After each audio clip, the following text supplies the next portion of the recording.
This is the FCTO Daily Forex News Report for the 27th of June 2013. The unexpected downward revision in Q1 GDP from the US was taken as an excuse to speculate that the Fed wouldn't taper asset purchases that soon and helped US equities rebound. The Dow closed nearly 150 points higher and is being followed broadly by Asian equities. Though note that treasury yields remain close to recent highs, with 10-year yield at 2.539% compared to Monday's intraday high of 2.657%.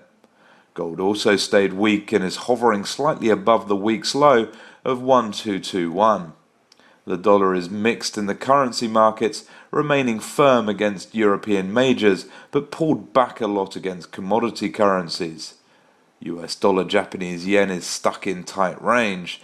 The fate of the greenback will remain heavily data dependent and in particular on next week's job report.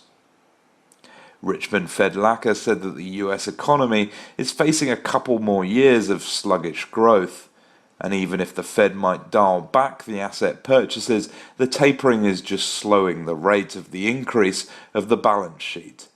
He emphasized that the Fed is not anywhere near decreasing the balance sheet yet. Lacquer forecast GDP growth of 2.25% in 2014, but he noted that GDP trends would not alter the Fed's guidance. Instead, he said labor market improvement is the order of the day right now. Minneapolis Fed Lakota said he expected unemployment to hit the 7% level in the second half of 2014 and urged the Fed to continue asset purchases until it was below 7%. The euro and Swiss franc are the two weakest currencies this week. The euro was weighed down by the European Central Bank's President Draghi's dovish comments on growth and the pledge to keep monetary policy accommodative. It's reported that EU finance ministers have agreed on the guidelines for assigning losses to private creditors on handling failing banks.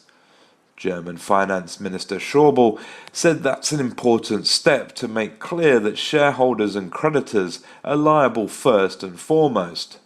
Talks with the EU Parliament are expected next on the final version of the bill.